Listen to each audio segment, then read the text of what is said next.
Hi Year 2, welcome to our story time video. So yesterday we finished Little Red Riding Wolf and today we're going to be starting this story. It's another one from the Seriously Silly Stories collection and it's Ghostyshocks and the Three Scares. What does that sound like? Let's see. It was a dark and stormy night. 3 bears were moving into an old house in a spooky forest. Their terrible howls echoed through the trees and terrified the people of the nearby village. I love that picture. Really sets the scene. There was a huge, hairy daddy bear howl.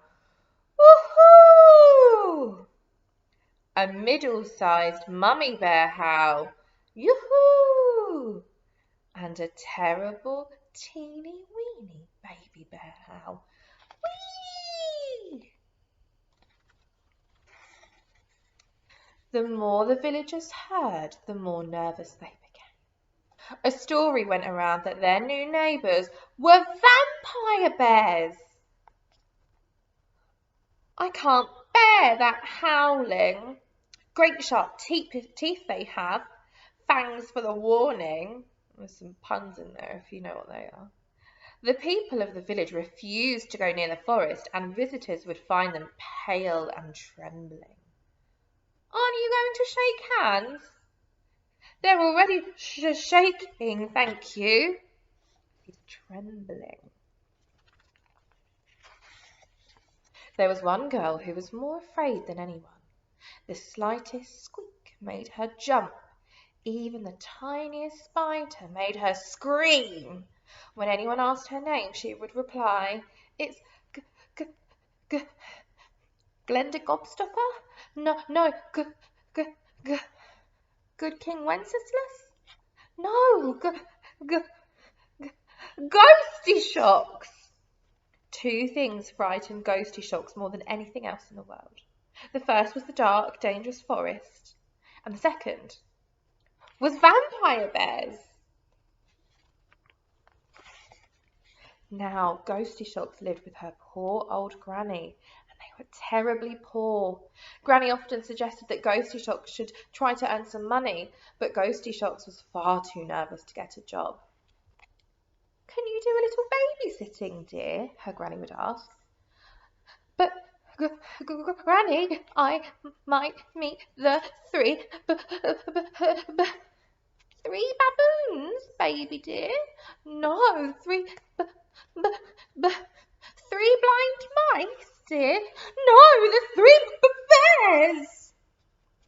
Really scared. One foggy winter's day, Ghostyshocks' granny was in bed with a bad cold. "Ghostyshocks, the fire has gone out," she said. "You must go out to collect more wood." Ghostyshocks went pale. There was only one place to collect wood. Where do you think it is? "Oh, Granny, don't make me go to the fun fair, dear."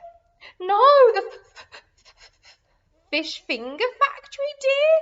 "No, the forest."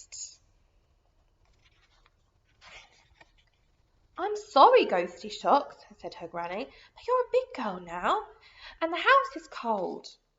And so it was that Ghostyshocks crept outside, trembling from toe to toe. She climbed the little path back from the village and she entered the creepy black forest. At that very moment, the 3 bears were waking up. Daddy Bear yawned, a huge daddy-sized yawn. Mummy Bear yawned, a middle-sized yawn. And teeny-weeny Baby Bear yawned, a teeny-weeny baby-sized yawn.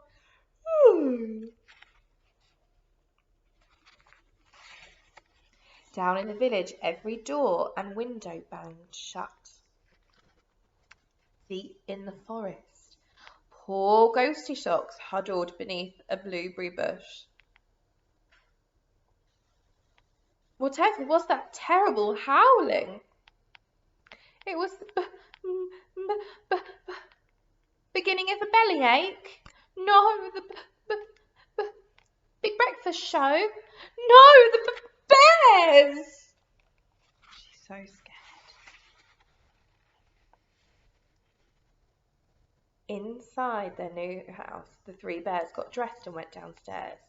Mummy Bear poured out their breakfast. It looked delicious, bright red and steaming.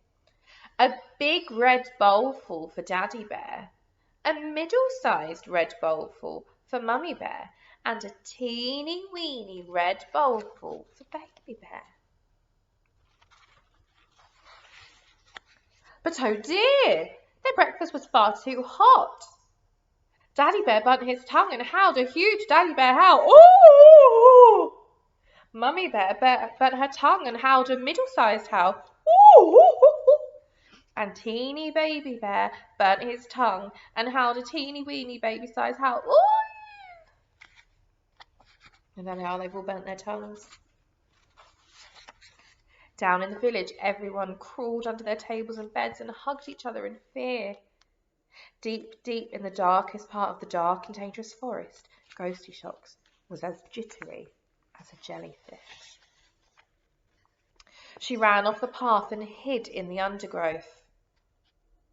We're going to stop there and we'll come back to Ghostyshocks and the Three Scares on Monday and we'll finish that book off.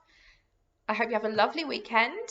If you think you know what might happen next, maybe get your parents to tell me on Class Dojo, or you could write it down for me and pop it on there. Okay, have a lovely weekend. Stay safe, and I'll see you next week. Bye.